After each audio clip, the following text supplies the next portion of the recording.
So for posterity, this is Politics Anyone by Charles Blattberg in the Hedgehog Review, which seemingly Valpo has thinks they have good authors.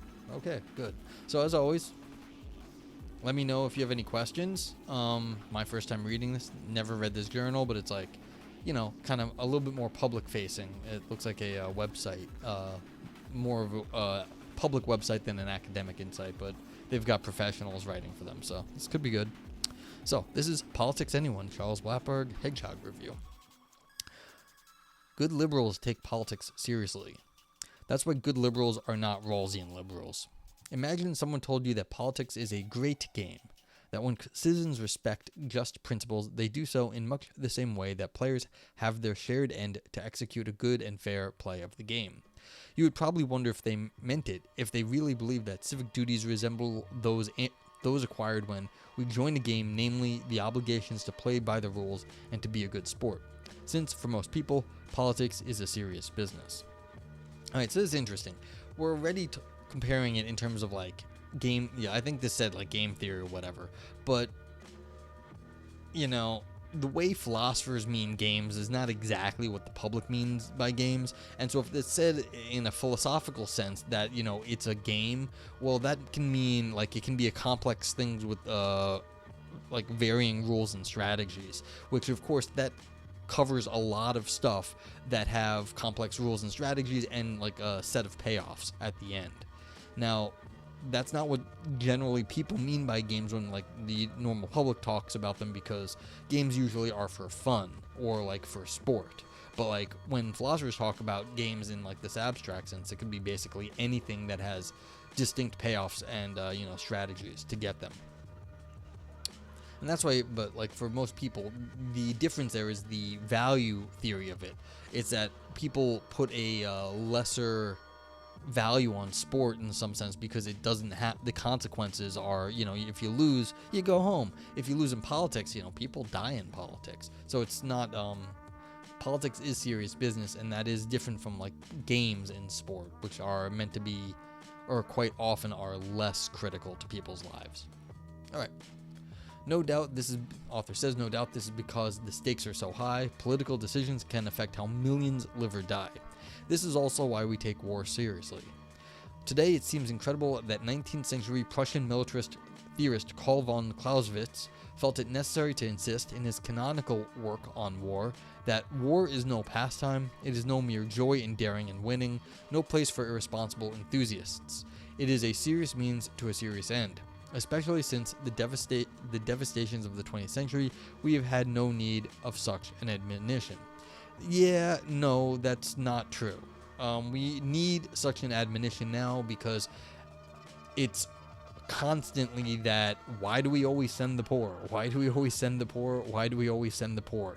It's because rich people do seem to treat it like it's a fucking game when it's not them living and dying. And so the people in charge are, war pigs. Like, they send the people off, and that's why you have to remind them that it's real people's lives and that matter. And just because you're not feeling the pain, there is no mere joy. Like, there's no joy in this. And irresponsible enthusiasts. This is a good line. There's no place for irresponsible enthusiasts, Like, that's a good way of putting, that the people in charge should be taking this seriously and not just going for war because, they think they're going to win. Okay. Author asks, but why then has there been virtually no objection to Rawls' statement above? Rawls was the most important political philosopher of the previous century and perhaps even of this one. Yet he was also someone for whom the good of justice was no more mysterious than that members of an orchestra or players on a team, or even both teams in a game, should take pleasure and a certain proper pride in a good performance or in a good play of the game, one that they will want to remember. How can this be? I mean, this is fair. I mean, like I said, when philosophers talk about games, sometimes they don't mean it in the sort of like playing like a game of like chess or whatever, even though that can be kind of high stakes. But like the fact that Rawls made it right out to like just playing some music or players on a team having like a good golf round, that seems a little odd that Rawls would describe it as such. Rawls believed that we ought to respect citizens' basic liberties, ensure equal opportunity among them, and accept inequality in the distribution of wealth only when it benefits the least fortunate. These are the principles advanced in his 1971 classic, A Theory of Justice. In a subsequent book, Political Liberalism, he had identified as political liberals all those who would endorse at least the first principle, respect for basic liberties, and do so in a way independent of any non-political beliefs they may have. To be sure, these works and the discussions based on them have given rise to some very interesting ideas, yet they have also often amounted to little more than tinkering with the rules of a game that nobody, one hopes, will ever play. I mean, this is just the classic criticism of philosophers that, like, you're not actually doing stuff. There's no praxis here. You're just arguing about the theory, and you're tinkering with rules that don't really matter. Like, they're kind of arbitrary and not, like, not serious. Okay. Who can be gotten to play unfair games? Rawls once asked, expressing a concern reflected in his vision of just politics as fair politics. The question, however, neglects the fact that, to put it bluntly, politics is no game. Well, I think we've got a problem here already. I mean, Rawls seems to be confused. No games are, like, perfectly fair in the real world. Someone always walks in with an advantage. Always. Is very rare that there is something that is completely even. It even begs the imagination to think everyone is starting off on an equal playing field in the real world. There's always going to be something that, someone else has that you don't. And so, who can be gotten to play unfair games? Everyone. Everyone plays a game that is potentially lopsided in some way. And the question is, do we know where it's lopsided? Not always, but it's a question, like, it may just be up in the air, and then you find out later that someone had a good advantage or was just way more skilled. But, like, you try to even it out, but, like, everyone plays a not exactly fair game. Now, the question is, can you overcome some unfairness? But, like, this is just wrong as far as I'm concerned. Like, if you think you can't be gotten to play an unfair game, then you have not been paying attention to, like, fairness things. Okay, now the author says politics is no game, so. Okay, yes, it has seen many players. To pick just one example, critics often rightly compare the previous US president to a professional wrestler. Rawls' followers would doubtless think it self-evident that we need fewer politicians like Donald Trump. Yet certain forms of liberal politics make way for exactly such individuals. Ironically, it took an admirer of authoritarianism, indeed a Nazi jurist, to make this connection clear. Carl Schmitt criticized a conception of liberalism akin to Rawls for supporting the kind of constitution that may dissipate into mere rules of the game and its ethics into a mere ethic of fair play.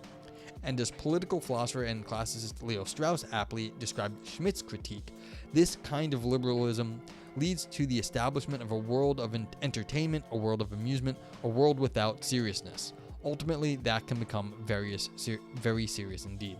Yeah, I guess this goes back to the classic Rome, where it's bread and circus, If you were just, like, playing games and people are entertained, then government is basically a circus, and as long as they can eat bread and circus, then you're going to have power.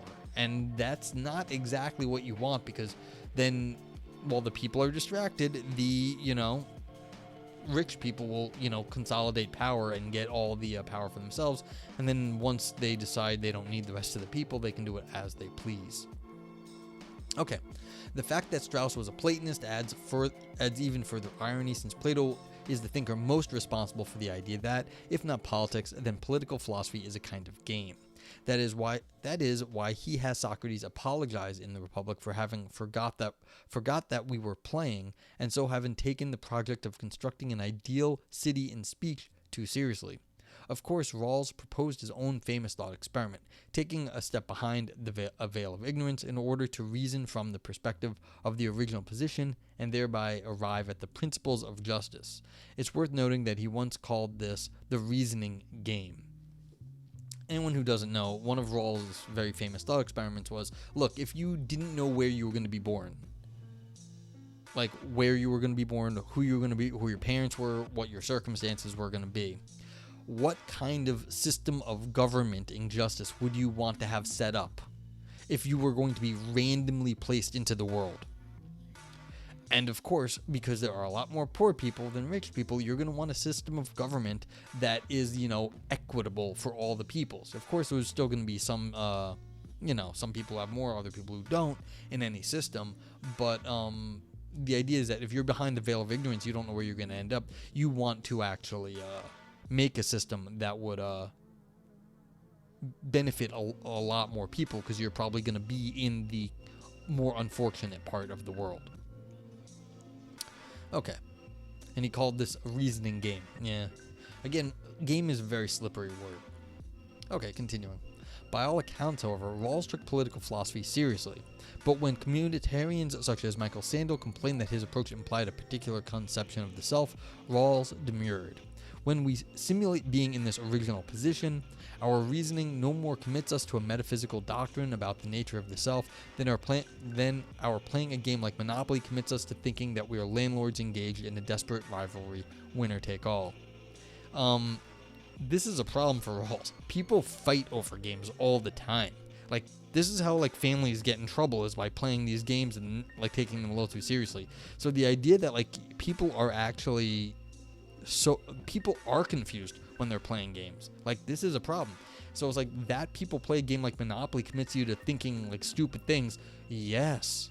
People refuse to play Monopoly for exactly this reason. I've heard people claim, I don't play Monopoly because it just gets nasty. So. Yeah. I'm sorry I'm at 24 frames per second. I don't know what happened, but it's okay. Rawls tried to avoid metaphysics because he felt it interfered with his great game. Yeah, this is the problem. People always try to avoid metaphysics. It doesn't work. You eventually get yourself committed. You're picking your poison is basically what happens in metaphysics. There's no escaping it. Okay. People will probably always disagree fundamentally about religion, philosophy, and morals, and it is no coincidence that these topics are also bound up with metaphysics in various ways. Rawls nevertheless thought that, despite holding very different fundamental beliefs, people can still come together by adopting systematically unified rules for politics. After all, don't such rules already regulate other shared activities, not least that of playing games? The point of Monopoly is that it gets nasty. Yeah. I think that's right. I think that's I don't remember if that was historically the point, but I think that's kind of what it's supposed to show you how mean the world is in a capitalist world, how crappy it gets. And so this is part of the thing. People don't in the power of games, and this is maybe one of the power of video games, where you get to be in an area and actually make decisions for yes, they're NPCs, non-player characters. They're not alive, but you get to sometimes see their suffering, see what happens when you make these decisions in certain situations, and that's you get to not just read about what happens in books, but you actually get to actively see and sort of hear what's going on. And so this is one of the things that these game playing interactions, and I think what was it, T. Win says getting to participate in this kind of agency isn't a new thing in video games, where you have new forms of agency. And so this really does games can do this. And so I feel people are discounting games here. Maybe it's an interesting problem that the games analysis that Win puts forward needs to be more seriously taken in terms of political analysis and agency here, in terms of political agency. Yeah, because don't rules already regulate other shared activities like multiplayer games, especially multiplayer games? Me, myself, personally, I built a multiplayer Minesweeper game, and I was 150% focused on making it fair so that both people on the two screens on different sides of the world potentially would have a equal time playing the game, an equally fair time playing Minesweeper, and they would be competing on an equal ground. And so, but this took a lot of work to get Minesweeper working. Is incredible amounts of work. And so it's not it's just setting up some rules. It's conceiving of fairness and ways you had not thought about doing. So I feel like this is things that games can teach these philosophers here. Now, granted, there's very new stuff like in, Twitch and like having games to stream against other people. Very new. So like not surprised people that are, working on politics might not have been streaming on Twitch, but like seriously, there is work that is being done but may not be where people have been looking. Unlike this exact sort of thing. Yeah. Author says it takes more than a set of systematically unified rules to constitute a game, however. To qualify as such, the rules must be adopted first and foremost for their own sake. Yeah, but I mean, of course, people already have adopted some rules. It's sort of adapting them. You can't just adopt rules. Like, that's actually very hard. Even on the logical side, it may even be impossible. But, like, you have to adapt things that people are already doing is what it is. It is for this reason that the answer to any question about why people should respect them, no touching the ball with your hand, say, or kicking the puck into the net with your skate, is ultimately always just because. See, this is the thing. Like, why can't you do a handball and soccer or football for the rest of the world, not the United States? And why can't you kick the puck into the skate in hockey? So, again, scoring goals, you can't use certain parts of your body to do that. Is it just because, ultimately? Well, the thing is because it's not the appropriate sort of thing in the game. It's not how you're supposed to be playing. Now, why is it inappropriate? Maybe that's because you say just because, but there is a further answer. Why is anything set up the way it is in the game? In video games and other games, you're supposed to be having a certain kind of experience, a certain kind of agency, and that's the metaphysics here. You have to be looking at the kind of agency and metaphysics. What is the experience the game designer in terms of video games, or the society in sort of like these grand games like football or hockey that everyone plays or like millions of people play?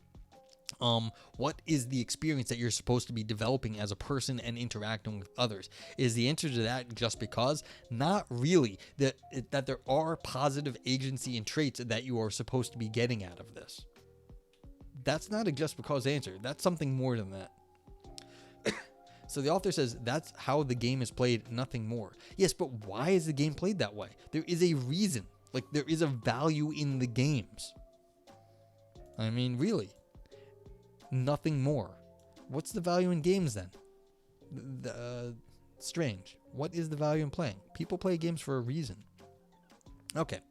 Author says it must be so, since it is only when we accept the rules as ends in themselves that we can treat them in a disinterested, playful way. True, people sometimes also attach serious external goods to games. Professional athletes, for instance, earn a living from them, just as fans sometimes take great pride in those athletes' exploits. Still, we know these goods are situated outside the game because one can always play for free or without spectators. Yeah, T-win for the win. Yeah. Well, this is, I think, like, that guy really hit something. But yeah. Again, like, this is the sort of thing. Like, where's video games in the grand scheme of the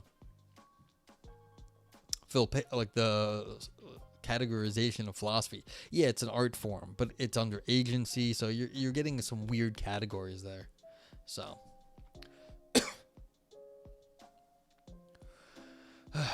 yeah, I disagree with how this author is showing.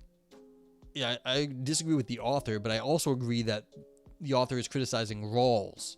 So Blattberg is criticizing Rawls for not really understanding games. I think they both don't understand games, but the author is still right in their criticism of Rawls. So we can understand why Rawls himself tells us repeatedly that we should adopt his theory of justice for its own sake, because justice, he believes, cannot come from following some self-interested modus vivendi. If anything, he sees it as based on a form of love. Which form? I can't help but think that he wants us to love justice just as the amateur, a term derived from the Latin amare, to love, differs from the professional in playing mainly for the love of the game. In fact, Rawls once even claimed that the hazards arising from our sentiment of justice are on par with the hazards of love. Okay, so he's thinking we should like justice for just, the art for art's sake, justice for justice's sake, to like love it for being what it is. Okay, I mean, that's fine, but we're finally getting somewhere here, that the art for art's sake, that there is some sort of inherent value to the justice in itself. Author says, but so what? Rawls may have been overly fond of an inappropriate metaphor. What harm is there in that? My answer is that the more people adopt a vision of politics like this, the more damage it will do. Consider elected officials or anyone else participating directly. It seems obvious that likening politics to a game will encourage them to behave adversarially, just like competitive players. Yet this rules out forms of conflict resolution aimed at serving the citizenry's common good.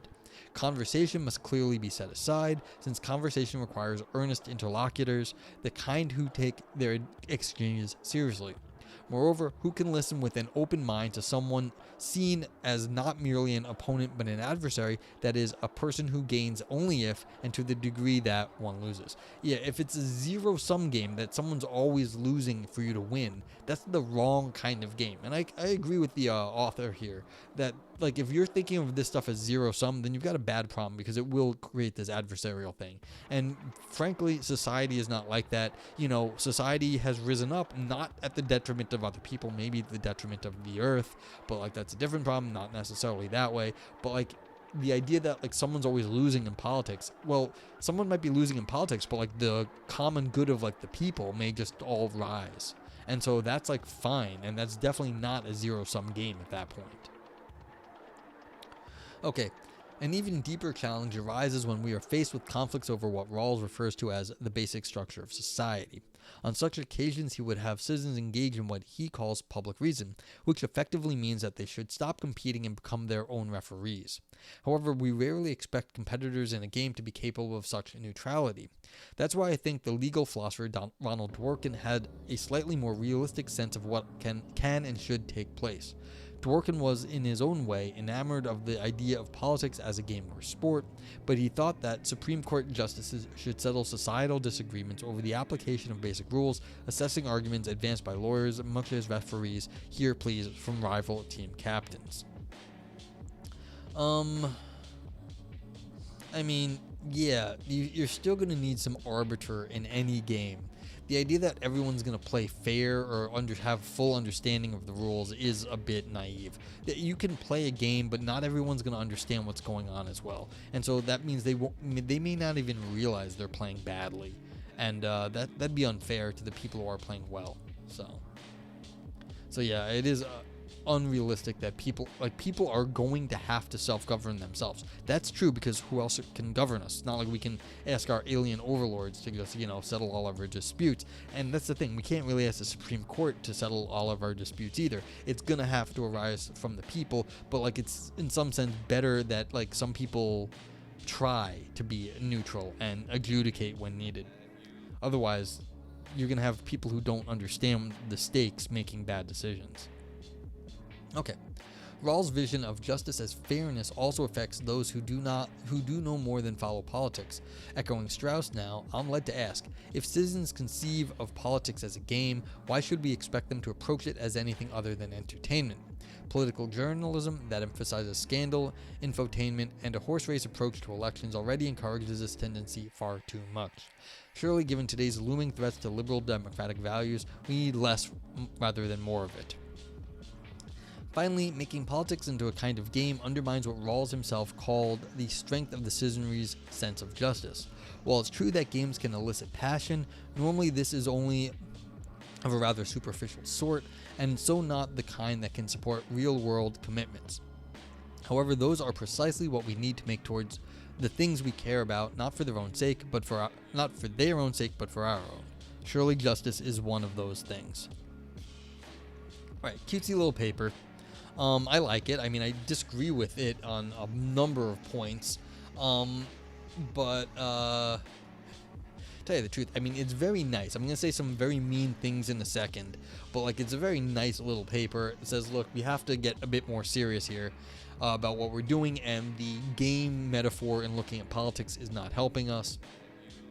The problem with this I'm about to say is that this gets me into the get off my lawn category of papers. Why don't people just like, be serious and like be like good citizens? Well, if things were better in the past when we didn't have all this political journalism, infotainment, and scandal, blah blah blah.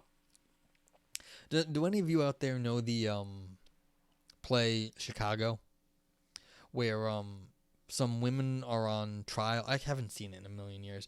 As far as I can recall, some women are on trial for murder, but they use their trials as, a stepping off point for a societal career, like to be in entertainment.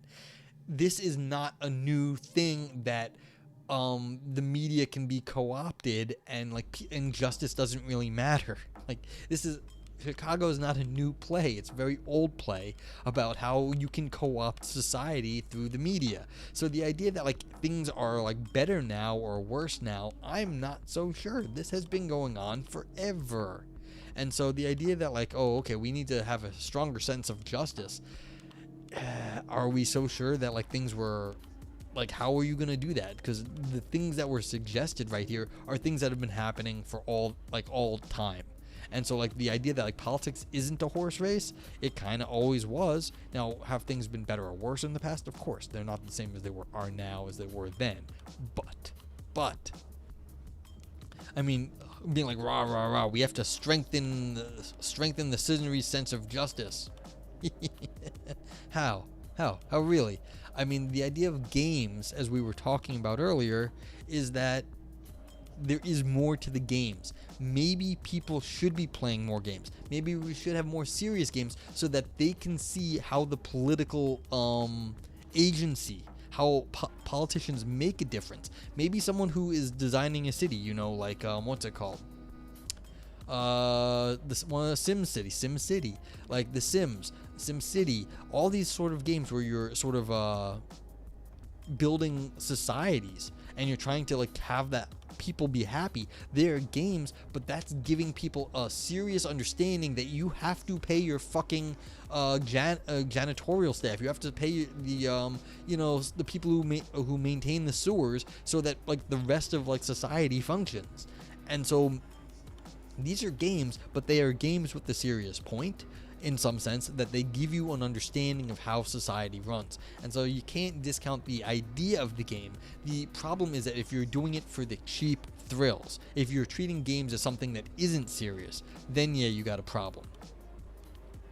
And so that's it. So you got to like really separate out like the, okay, we're gonna get like a, yo, I beat that guy up and I won and it's great.